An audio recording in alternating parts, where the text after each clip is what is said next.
Yeah. All right, good afternoon, everyone. My mic is hot. I like that. That works. Welcome to the afternoon session. I hope you guys are ready to have some fun and stay awake. No food comas in this room. They're probably going to be snoring next door, but that's not going to be us in here.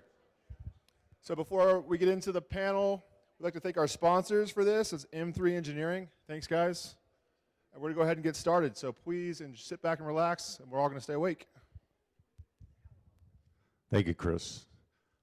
Good afternoon. My name is Ken Moen, and I'm the airport manager at the Carson City Airport and your moderator for today.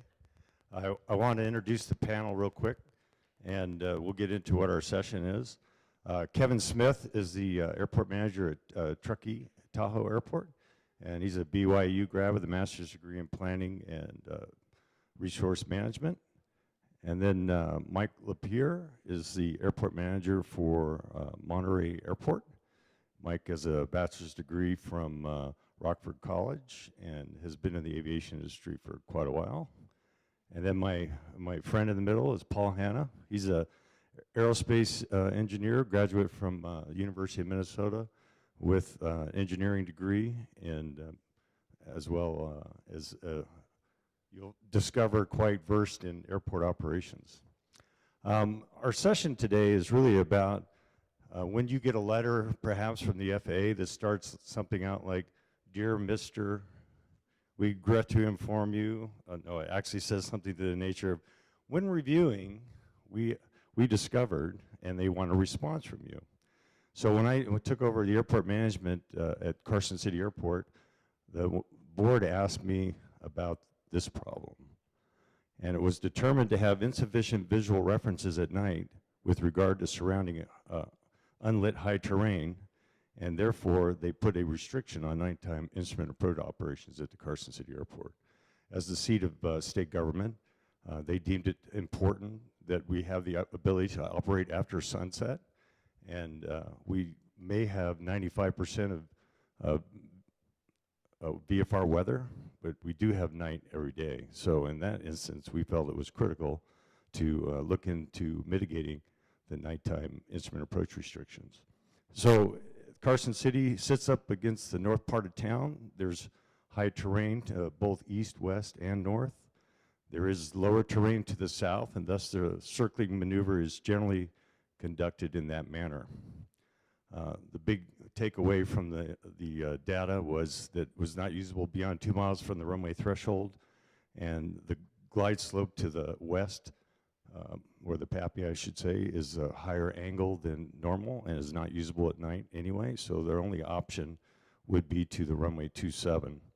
And it does have adequate lighting. It has a PAPI, it has a reel, and then we also have AWAS. So I'm going to allow Kevin now to talk about his problem set before we get into the solutions.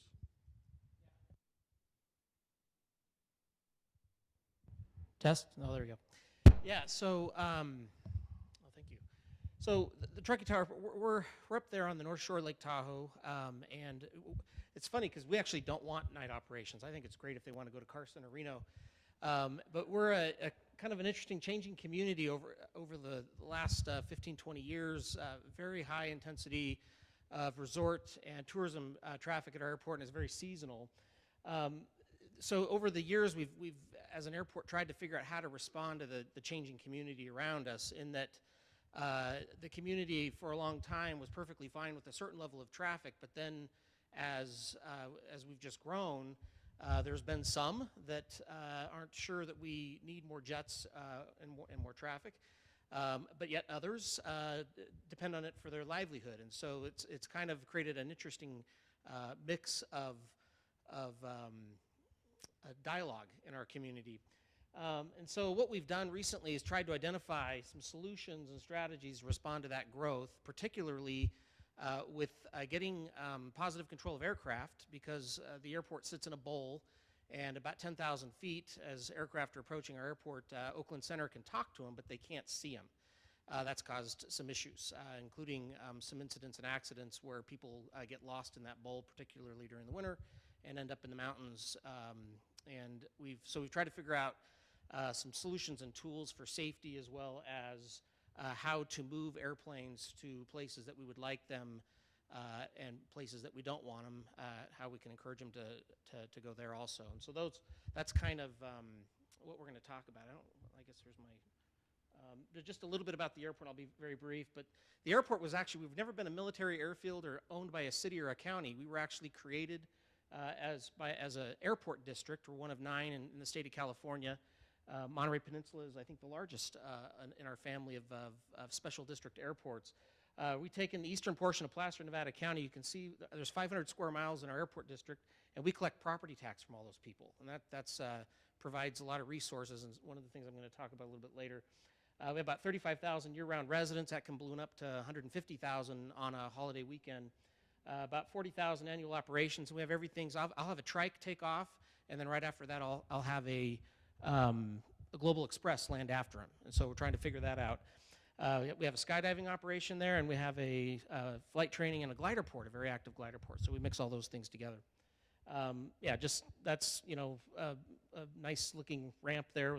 Hopefully those people are all buying fuel. That's one of the big things we do. But we also, try to encourage our pilots, density, altitude, all the high altitude things that you see, bears, coyotes, deer, are constant visitors at our airport, and just the various different types of operations that we have in any given day are things that we try to educate our pilots about. And so a little bit later here, we'll talk about some of the tools that we've developed to try and address those issues. Thanks, Kevin. If you don't mind, I'm going to walk. A good friend and mentor of mine, Mark McClarty, taught me that this morning, so I'm going to walk again. Yeah. In order for you to understand the Monterey dilemma, and there have been several of them, I was up in my room a little while ago trying to download an app from Babbel that would help me understand how to speak flight procedures. They don't have one. Apparently, I should have downloaded something to teach me how to operate this as well. There we go. Okay, our issue was the approach minimums to our primary runway, runway 10 right. A little history here. Back before 2005, our minimums to that runway on that approach were 201 half. In 2005, FAA, without acknowledging the presence of the airport district, decided that the minimums needed to increase to 250 and 1 half. My predecessor, I'm sure, asked a lot of questions, and what he got back was, well, there's a bush and there's a tree that are causing a problem. So, like any good airport operator, you jump out and you take care of those biological problems. And they did. It stayed at 250 and a half for, let's see, that would be about 9 years. And then in 2014, FAA said, that's not good enough. We need 300 and a half. The question then was why? What's happening here? What happened that changed the dynamic? We thought, working with Tech Ops, we thought, if we, as part of the RSA project, if we improved the glide slope, that'll do it. So we did. As part of that project, we improved the glide slope equipment, and it's now capable of actually supporting a Cat 3 approach. When they finally reintroduced the ILS and the localizer, they said, you're the proud new owners of 300 and a half. We didn't make a change at all. That got to be just a touch frustrating, and here's why. What we saw, and I'm stealing a little bit of Paul's work, what we saw and what we felt in our operations was a reliability issue. We've got about 20 flights a day each way, so 40 arrivals and departures with scheduled air carrier activity. We also have some very heavy corporate and private aircraft that come in on a regular basis to play Pebble Beach and other things. This graph, although you can't really read it, looks by month and by day part at our reliability. Everything in green is pretty good. Everything in kind of that muddled green is okay. And anytime you're in yellow, you're in trouble. Yellow probably in some of those instances is about 45% reliability. That's not really good when you're an air carrier airport, or when you're serving the CEO of major corporations. So that became our dilemma, and that became the challenge for us. How do we fix the instrument approach so that it is more reliable and we can provide the services that we intend to provide more reliably and better for our users? Thank you, Mike. I'm going to ask Cole to key up a video for us. It's very brief, about a minute long. This is part of Lean Engineering's work as well. As they came, when they did the feasibility study, they created some simulation. And the simulation will speak louder than I can in addressing that. And so the light you see in the background is to represent the city of Carson, but I can assure you it doesn't look that bright at night. That's a result of the simulator. But what you are seeing is you are over high terrain in this area as you navigate to the airport. The airport's in your bottom right, and it's probably very difficult to pick it up in this scenario. See the flash in the right-hand side of the windscreen? That's the rotating beacon at the airport. So at this part of the approach, you are in the visual phase to navigate to the airport. So this is what flight check was indicating, that were not sufficient references for pilots to be able to see and avoid terrain as the AIM states they should. So with that, in and of itself, is what created the nighttime restriction. Now I'm going to just speak briefly about my previous career. I was a FAA air traffic controller for 27 years. And I worked at Reno Tracon for about 24 of those. And so Carson City was in our airspace for all that period.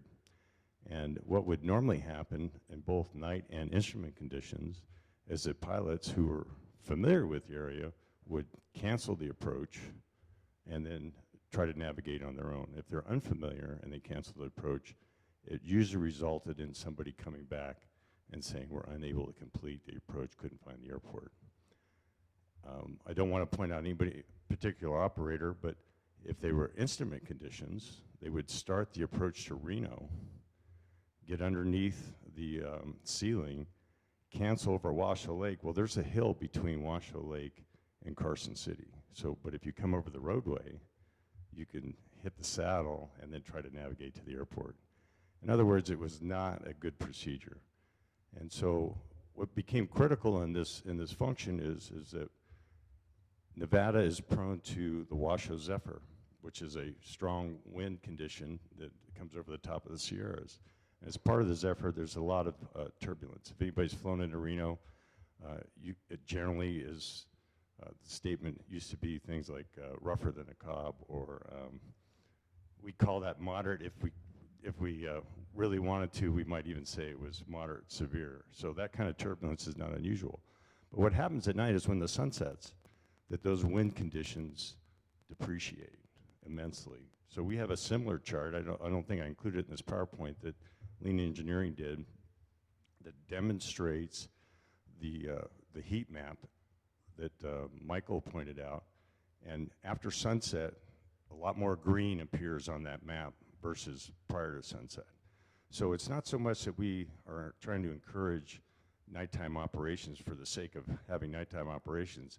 It's also to improve the safety of operating in the airport after sunset with the improved conditions, lower in the summer, lower density altitude as part of the relation being at 4,700 feet and the high temperatures. So it's really been about safety enhancement for the operators. So we have a couple of pieces. I'm going to allow Paul to talk about these because these are the technical piece, and he's the designer of them. I think he's much better versed at discussing these. We've reached the moment none of you have been waiting for. We'll do our best. So what you're seeing up on the screen are two approach plates that currently exist for the Carson City Airport. And I only see a few FAA folks in the room, but I do want to make a shout out that some airports have had the good fortune of a lot of FAA attention to their instrument approach procedure challenges. And believe it or not, Carson City is one of them. Actually, all of the airports that I think I'm sitting here today, they've had a lot of attention paid to their approaches, and yet the challenges still persist. And one great example of it is the approach plate that you see on the right side of the screen. That is one of the most creative and well-designed FAA procedures that we've had the chance to analyze independently in some time, especially in this region. And you might say, well, Paul, they've only got Cat A.B minima on this approach, and it's not really pointed at the runway. It doesn't align with the runway. How can this be a great procedure? And one of the things that we would encourage all airports to do is to try to take an independent look at these approach procedures. And what you'll find when you look at something like that is there was nothing else that you can do without going to a very advanced navigational means that most aircraft that fly to Carson City don't have the capability for. And by that, just to use the term, it would have to be an RNPAR, which is Required Navigational Performance dash Authorization Required. That is the most cutting edge of procedures that you can have in the NAS today, NAS being National Airspace System. But this procedure right here, it's using WAS. This is a WAS-enabled procedure. It cannot have vertical guidance. It has to be offset that much, and because it's offset to that degree, it unfortunately can't have category C and D minima. When you start to get offset from the center line that far, you're at 29 degrees at this point, which is a feat only rivaled by Honolulu's LDA approach. As a matter of fact, Honolulu has an LDA that was offset by about 30 for some time. You start to lose more and more approach categories as you go in there. So one of the things that we were looking at for this particular feasibility study was, are we sure? Can we just align this thing? What do we need to do to maybe take the approach and line it up nice and straight with the runway so that pilots aren't going to be encouraged to break off, make a left over those mountains to try to get lined up with the center line? Unfortunately, that procedure, there's nothing that can be done. The page that's on the left there is a brand new, incredibly creative attempt by the FAA to add back in category C and D approach speeds to the procedure, but the only thing they could do was resulting in a circling approach. And there might be 2 or 3 of you in the room that know that circling and transport category aircraft is kind of a dirty phrase. It means circling approaches are fairly well understood by the general aviation community. They're very well understood by the business jet community. They are dreaded by scheduled air carriers. Now, Carson City doesn't today have scheduled air carrier service, but if those are the only 2 options that Carson City is looking at, scheduled service is off the books for some time, and so we need to look for other solutions. And that's kind of what we were looking at for these 2 particular examples. There is a third approach that comes up from the south, but that was beyond, I think, hope.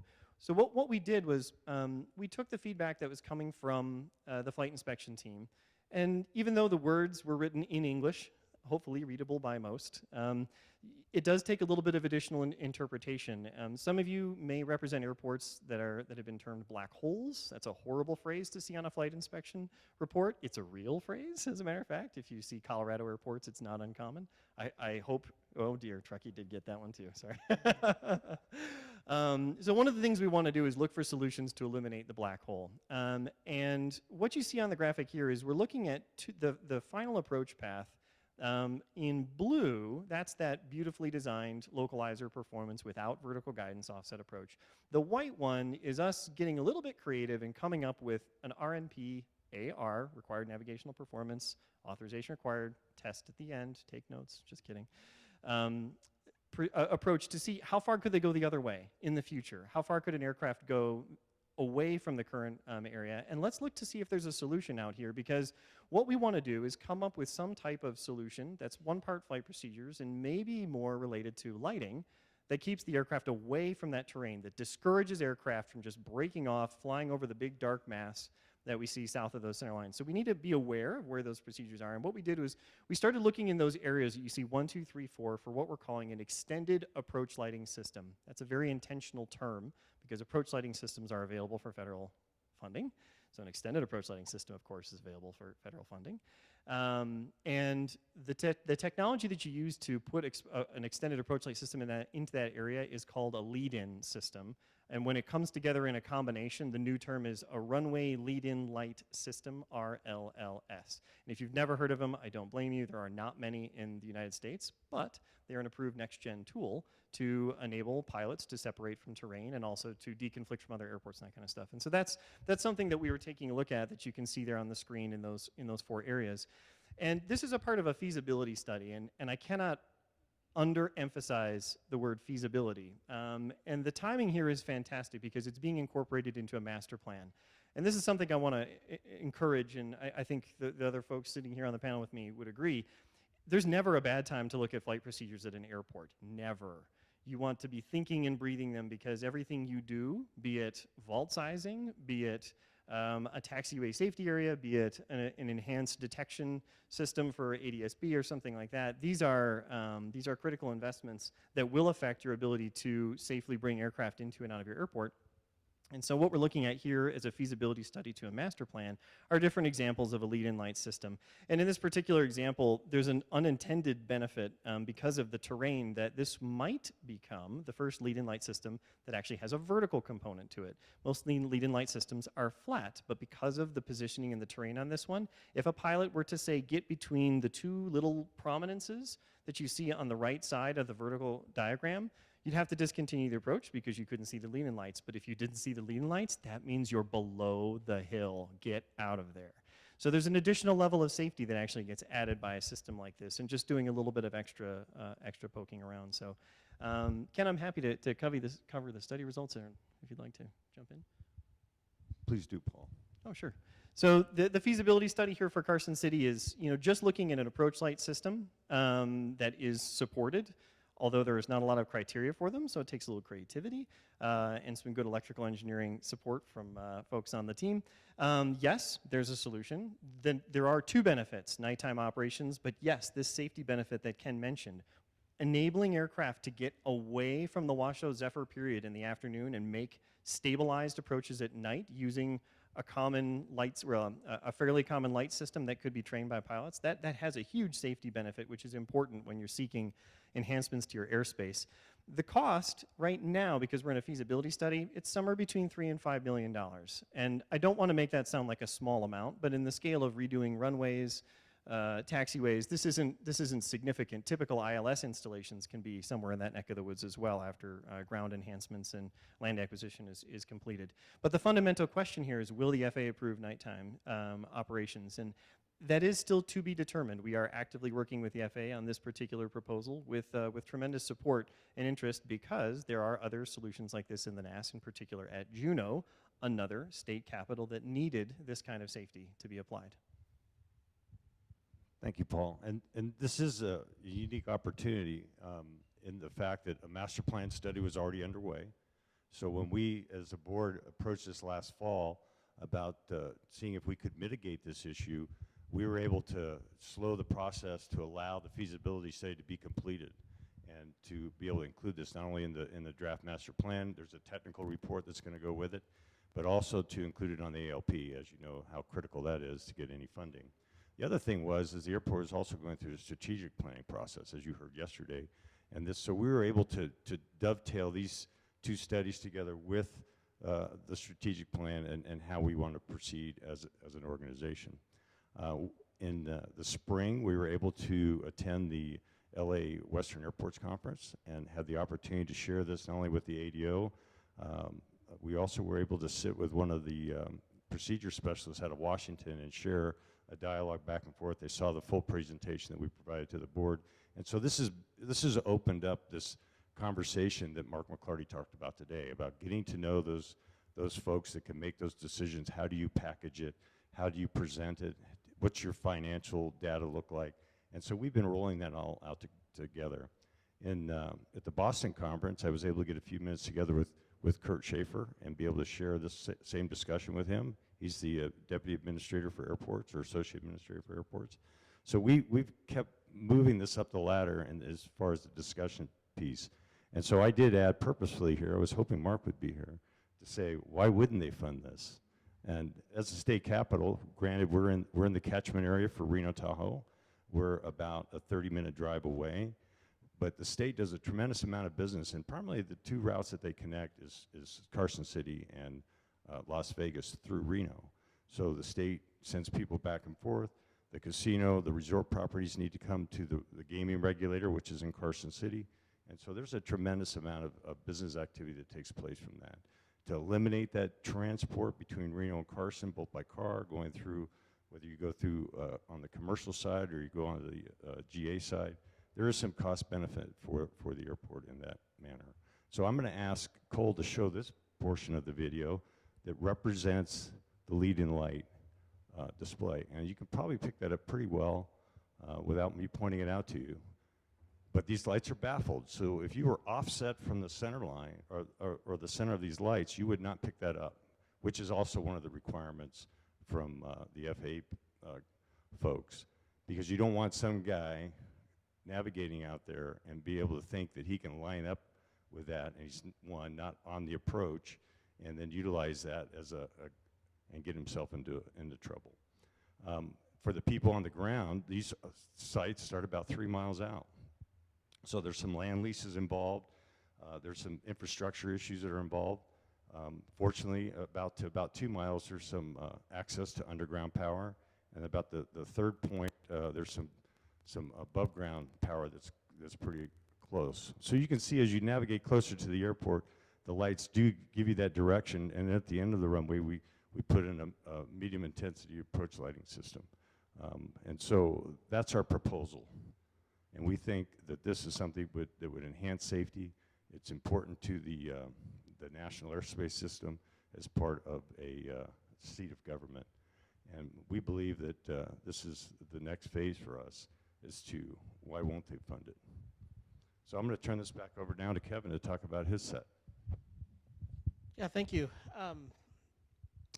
So again, the problems that we were trying to solve were just slightly different than maybe some of the things you've heard so far, also very relevant. I was at a conference, gosh, it was probably 3-4 years ago, when some folks, some vendors in the FAA talked about ADSB and said, we did it. It's installed. It's 650 ground stations, and we're going to be ready for the 2020 mandate. And I was sitting there, and there are a couple of others of us sitting there going, well, we don't have it. I don't think you're done yet, and so, we didn't have ADSB, and there were no plans to get ADSB at our airport that would be able to help us to develop some of the clicker there, would help us to be able to develop some of those procedures, some of the procedures that we need to, again, affect safety and also to what we feel would reduce noise and annoyance. So we launched what we call the three-legged stool at our airport, and this was what we needed to kind of get what we were hoping to have. And so the first thing, the picture on the left is our air traffic control tower. I know it looks like something out of Kandahar in Afghanistan, but it works really, really well. It's some shipping containers we bought at the Port of Oakland, and we actually put storage doors on them. There's storage in there doing different things.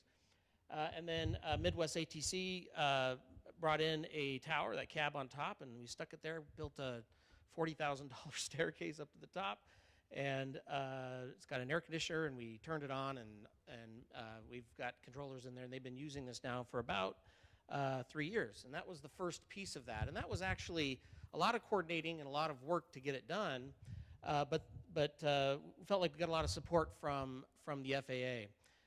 The second piece that we needed was ADSB, and that's kind of what that second picture there represents. We have ADSB, but once an aircraft gets below about 10,000 feet, they disappear, and no one can see them. And so that created the infamous one in, one out situation where I'd have an aircraft holding an ice in the wintertime, but they can't get in because another pilot is putting his airplane in the hangar and hasn't closed his flight plan. And so we're all hunting him down, trying to find him. Now, the tower resolved that issue, but before we had a tower, I would be one of those people looking for those pilots to get a flight plan closed so the next person could come in.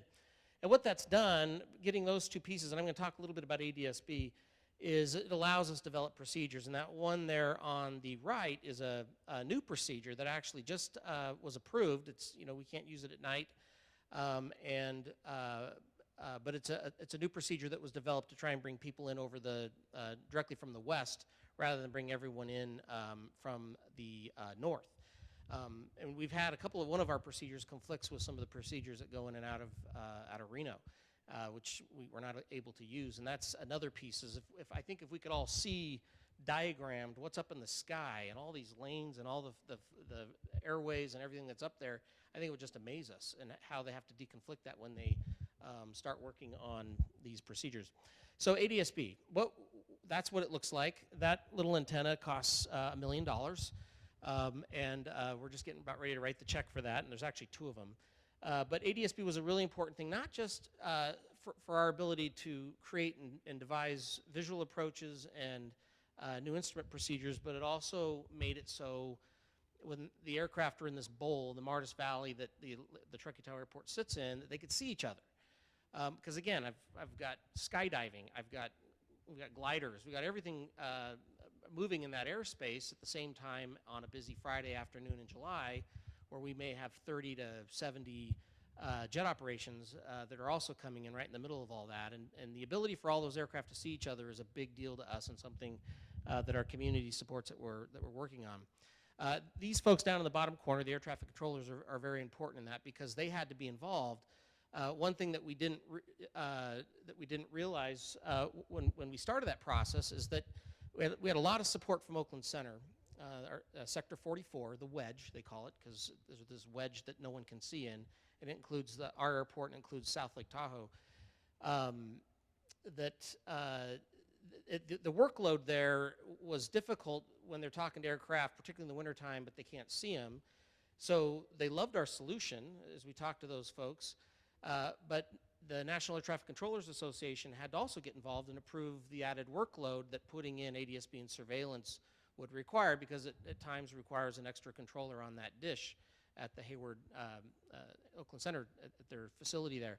But they were great. We worked with them. We were able to figure that out. And then this next slide here, I know it's kind of a funny looking thing, but sorry, I think Hardy's watching. He's the one that created this. He's my employee, director of aviation, that did all the heavy lifting on this. He's a very smart person and was able to maneuver us for a couple of years through some very difficult groundbreaking things that we had to do. So when you go to the FAA and say we want to buy an ADSB ground station, there's no manual, there's no process, there's no checklist, there's nothing to do that. And so they essentially kind of said, well, we're not sure that's even possible, sorry.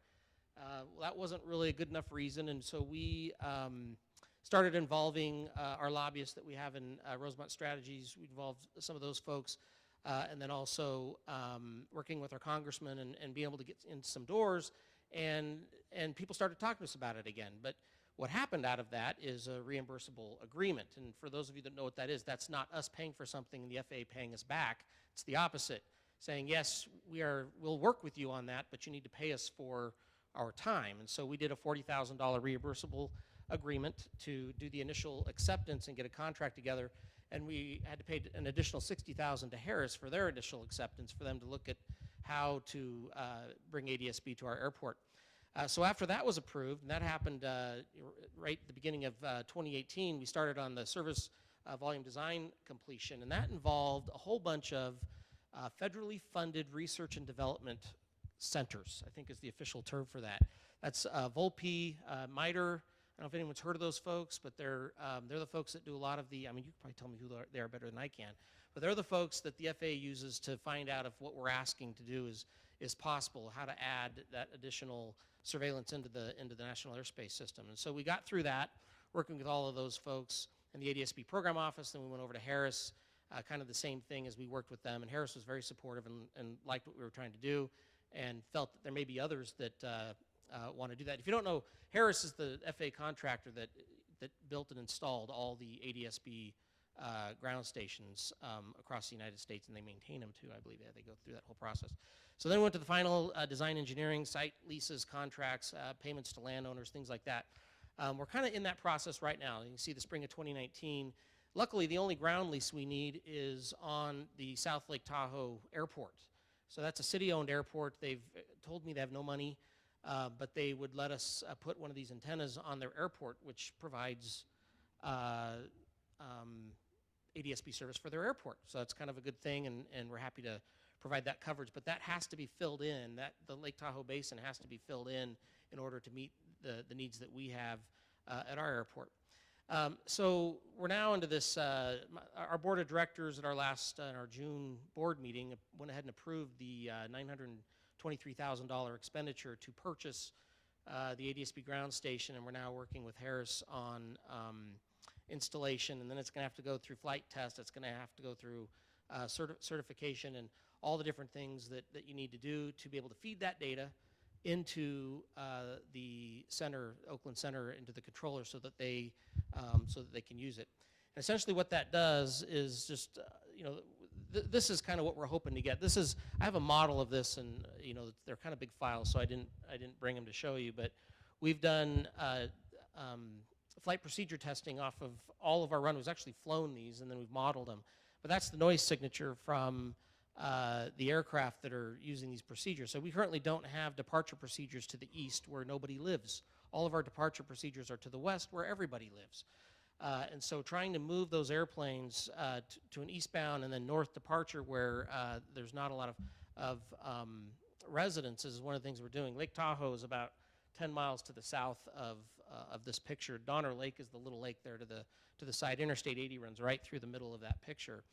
And so what we're hoping to end up being able to, the end result of this is a whole bunch of different types of procedure work that we can do, again, to enhance safety, making sure pilots can see each other, making sure our air traffic controllers can see our aircraft, but then also to be able to work with some of our operators. You can see some of these procedures.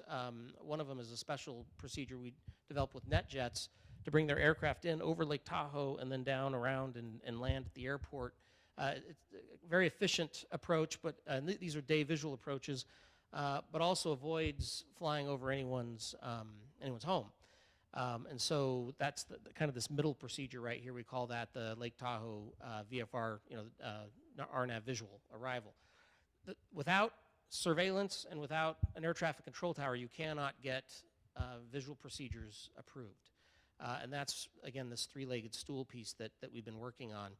And some of the details of some of these other approaches, we've got 4 or 5 others that we have in with the tech ops and the TERPS people in Renton, Washington, that are in various stages of approval. But again, we're waiting to make sure that we to get the installation done on some of this other equipment. How do we fund this? Some people have asked us, how we're paying for that. Again, the airport district receives some property tax revenue from our residents, and we typically use that type of revenue to fund our tower. We end up spending about $900,000 a year staffing our tower as we're working our way through the contract tower program to try and get approval there. But we've had a multilateration flight tracking system that's not approved. We've been running that for about 10 years so that we can see aircraft in the valley. We worked at and that's just the ability to interrogate transponders on aircraft. We've been running that since 2009, but it's not certified data that Oakland Center can use, and that's why we went this ADSB route and finding some success with it. And I want to thank the FAA and some of our partners that really helped us, and Harris and others that really helped us kind of get that over the finish line, and then hopefully we'll see where it goes from here. If you talk to me in a year and a half or 2 years from now, I can tell you if this has actually been successful or not. I know it's expensive, but I don't know how successful it's going to be, so we'll see. All right. When last we spoke, we were left with 300 feet and 1/2 mile as our minimum for our ILS approach on runway 10 right. We were also left with a gap in our understanding. We had exceeded the capabilities of our own internal staff to try to translate what we were learning from tech ops and flight procedures. At the same time, we were in the process of a master plan. And Paul mentioned earlier that it's important that we continue to look at approaches throughout the entirety of our existence as an airport. In the master plan, Paul's firm, Lean, was working with Kimley Horn, who was developing the master plan. We leaned on them. I think there might have been a tear or two shed, saying, we just don't get this. We just don't understand. Can you help us? Paul said, yeah, I think probably. Yeah, let's take a look. So we set out some goals. And those goals with Paul were to help identify the potential enhancements that could take place, analyzing every component of what impacts an approach, an instrument approach, and looking at an analysis that evaluates the existing conditions and what could potentially happen if certain changes were possible. So Paul's folks set out to take that challenge on, and I guess I'm done.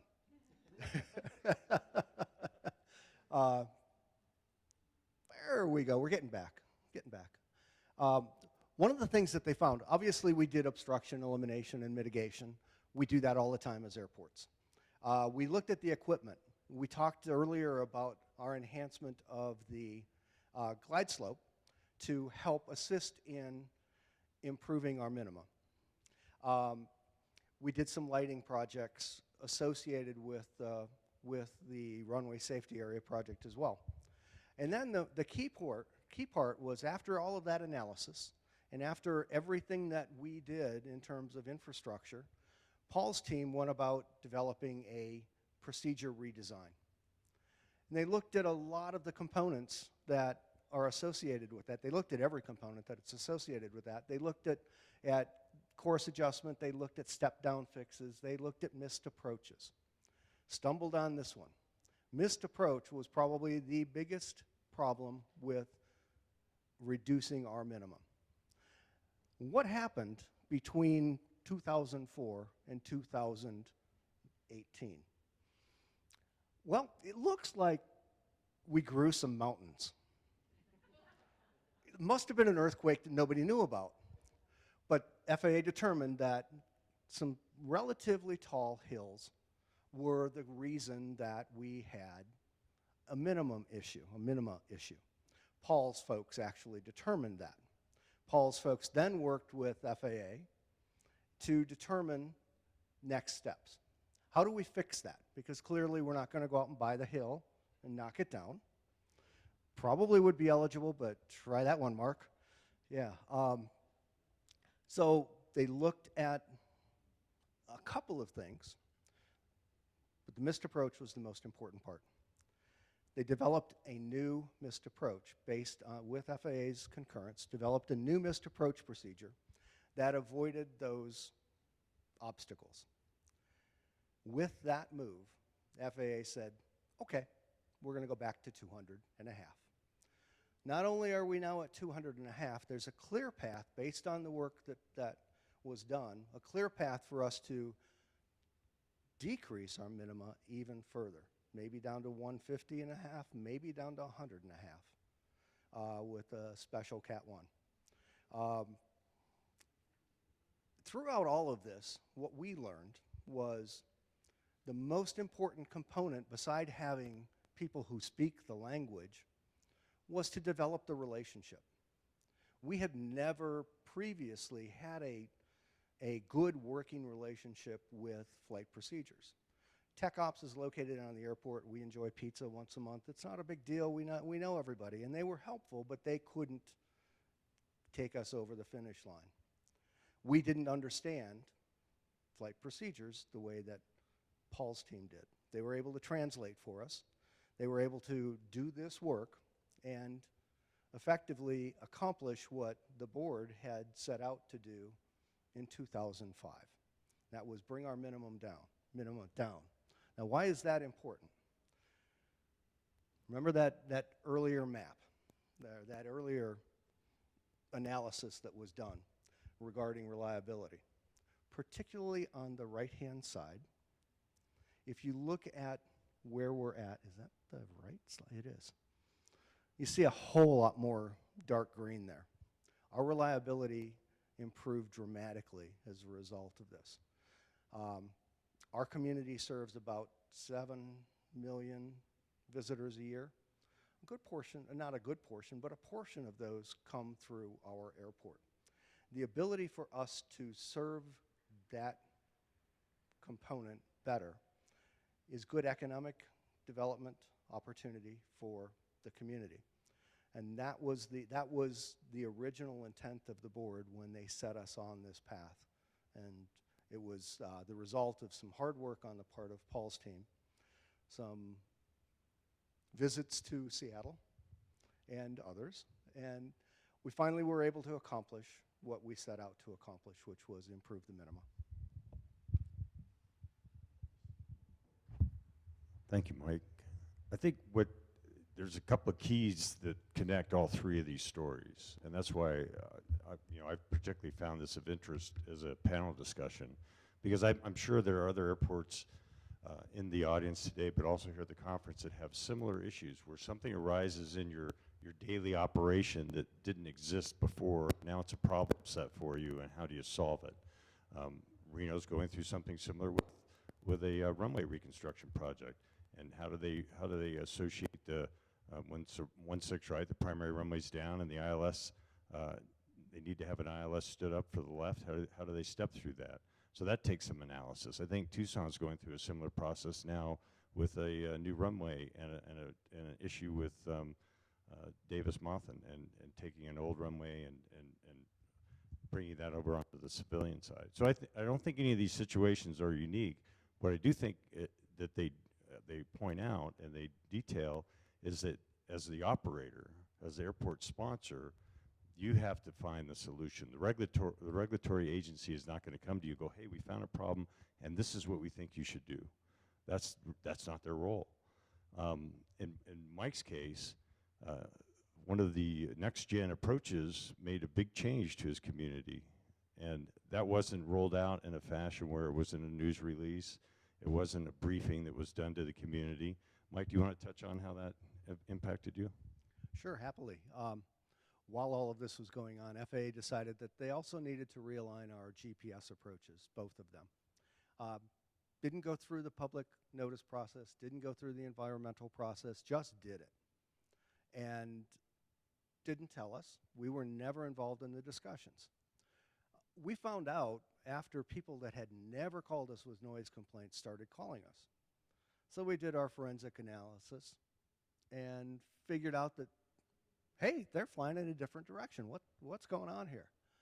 Talked to FAA, and they said, oh, yeah, we forgot to tell you. We just didn't think you needed to know that the GPS approaches were changed.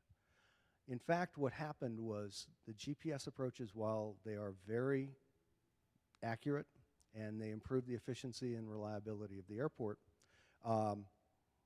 were routed over the tops of some very, very expensive homes. People with lots of time on their hands that like to make phone calls. And we worked with Paul's team to look at whether we could make a change, whether we could convince FAA to change the GPS approaches so that they weren't as impactful on our neighbors as perhaps they were. Found out that we could, but the minima went up significantly and would degrade the approaches to the point where they would again be in the position of affecting the reliability of the airport. So discretion being the better part of valor, we elected to allow we asked FAA to keep the approaches where they were at.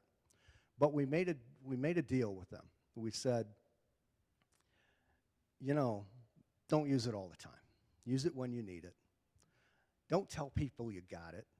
Just make sure that when they want to use it, it's available to them. So they never advertised the approaches, and they are supposed to only use those approaches.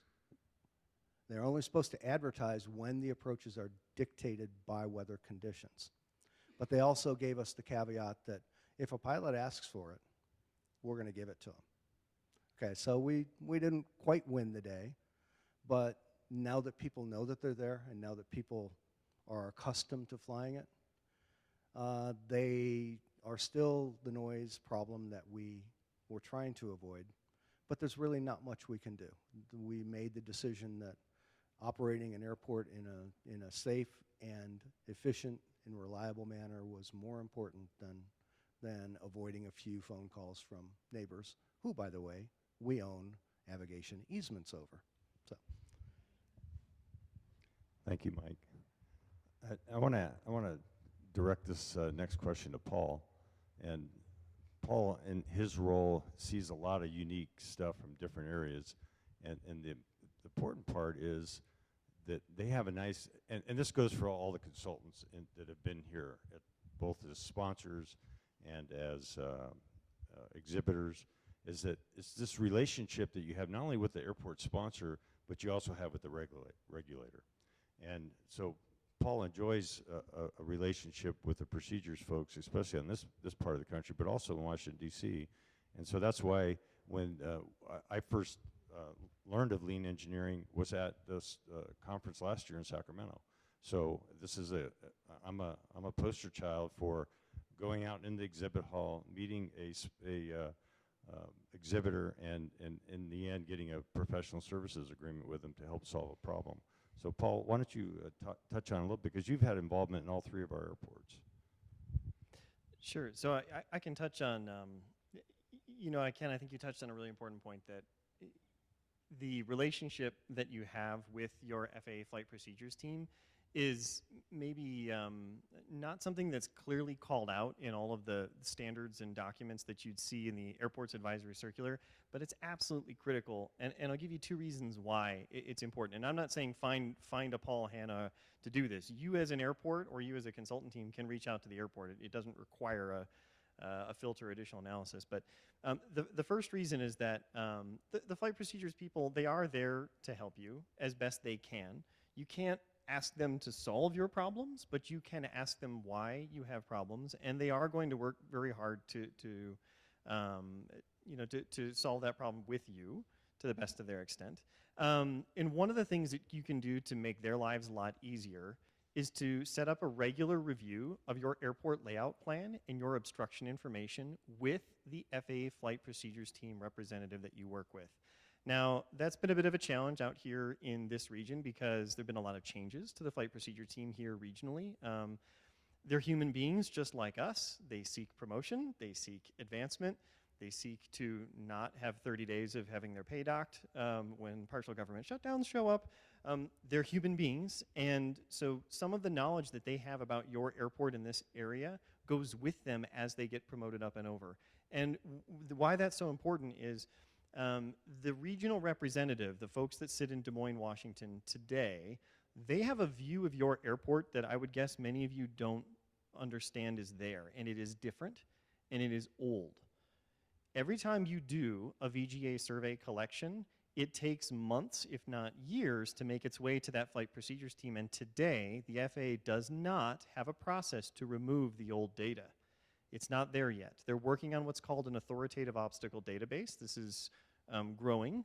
It's not ready just yet. And I encourage everyone in this room in your airport, take your ALP, take your latest survey, call up your flight procedures team representative and schedule some time to sit down and review with them, because you might be surprised at what they think is limiting to your airport and what you think is limiting to your airport. On the national level, though, and again, the criteria is changing all the time, and I'll just give you a really quick example, and then I'll pass off. But I was in Dallas last week for a national criteria update on the departure areas. This one's kind of fun. And I know a lot of you work on the AC 150, 5313 series, and you probably ask questions, why? Why is a surface that shape? What led us to those conclusions? It's the same thing in TERPs and in-flight procedures land, except the answers are even muddier and sometimes non-existent. And what we discovered last week is that the departure sighting surface that many of you are familiar with, the one that you use, the 40-to-1 surface that's about big, they're proposing a change to it in accordance with Engineering Bulletin 100. And so we wanted to look at the basis. Where did this come from? And thankfully, one of the FAA folks in the room said, well, we found it. It's a 1952 testimony from Jimmy Doolittle. So you can imagine the engineering basis that went into a 1952 congressional testimony from Jimmy Doolittle. And it basically resulted from folks taking a grease pen on an air traffic controller radar screen and saying, well, I've never seen any aircraft take off and get outside of this trapezoid, so let's use that. This will be good. And that's something that you learn by working with organizations like A.A.E, I'm actually the president of the Society of Aircraft Performance and Operations Engineers, by having these engagements and then coming to these kind of venues and sharing them, and then sometimes taking that back to your regional team, because the big gotcha that's out there right now is, many of you might know, the circling criteria has slowly been changing. It was supposed to have been updated years ago. The FAA has intentionally been holding back some of those changes because there just aren't enough human beings to analyze these procedures. So there may still be some more hidden gotchas. Carson City is an example. One of the procedures allows circling 360 degrees around the airport. The newest one does not. One of them is going to change eventually. And that means that procedure is going to potentially get rendered ineffective. But if it goes the other way, a whole new wind farm gets to show up north of the airport, because then there's no procedures to stop it. So this is the kind of thing, meeting with your flight procedures representatives, having that relationship, sharing your ALP data whenever you can, critical to having the most safe and efficient operation around your airport. Well, thank you for that.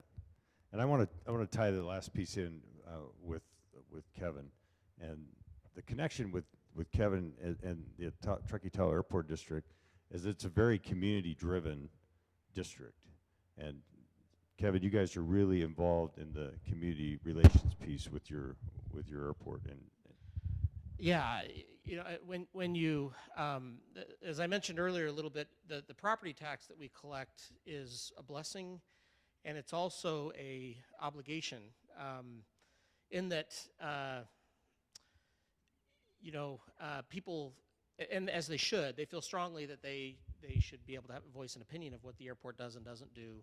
And I know all of you experience that, but we have that unique privilege of people seeing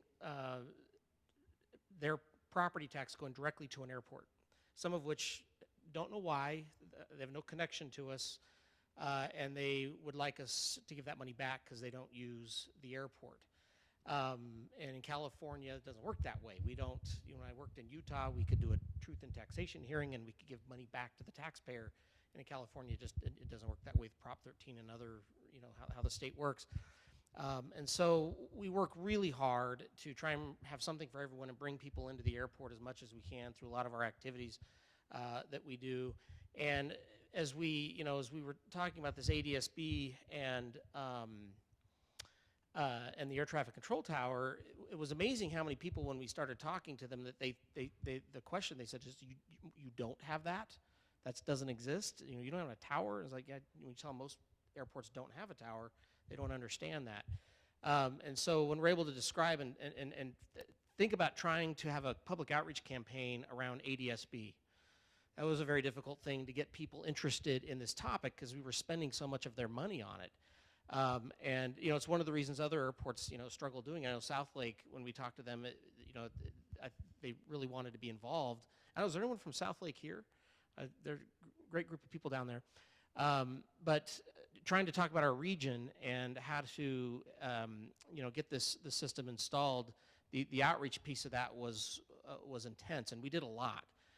Again, to try and help our taxpayers understand this is what we're doing with your money, and this is why, and here's what the benefit will be. I like Simon Sinek. I think he spoke at one of the convention, or was it last year? Yeah, San Diego. I actually wasn't at that conference, but I read his book. But people don't buy what you do, they buy why you do it, which is the famous thing that Simon teaches. And so that's really where we started, is why are we doing this? And then what's the result? And then how do we get there? And then the three-legged stool, as we call it, was the tool to do that. So we try and be very aggressive with the outreach portion of that, just because we try and respect where that money's coming from to realize that the things we're trying to do. well, I hope that this has given everybody a little bit of food for thought. I want to turn it over to the audience if there's any questions for any of our panelists. If not, I think we're about ready to wrap this session up, but I know that there's got to be a softball question out there from, no, Dean says no. I must have answered his question when that came up earlier.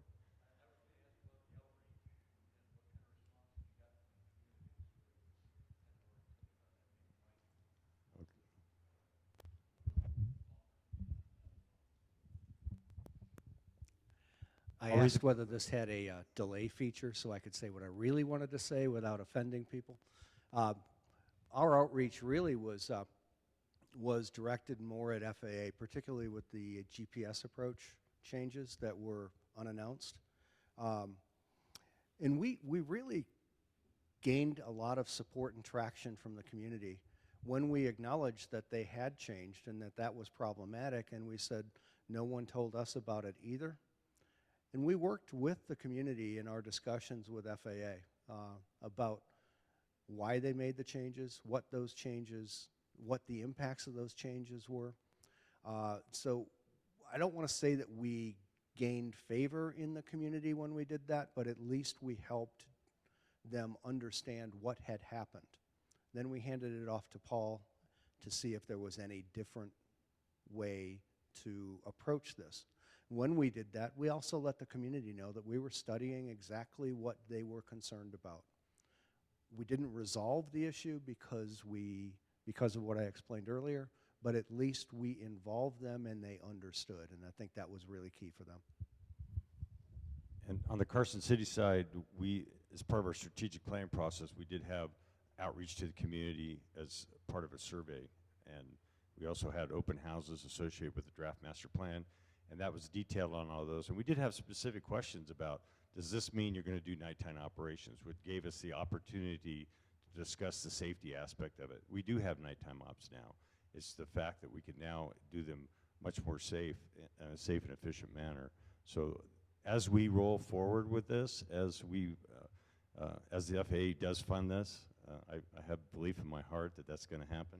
And we believe there'll be a lot more community outreach on that, especially educating them about what the extended approach lighting system will look like, what kind of impact will that be, will there be flashing lights in their eyes at night when they drive down the highway that goes by, and with the baffling techniques, there shouldn't be any impact, and most people wouldn't notice them other than there'll be an additional light pole or something of that nature along the route. So if there aren't any other questions, I think we'll wrap this up, but please thank our panelists here, and thank you very much for your time and attention.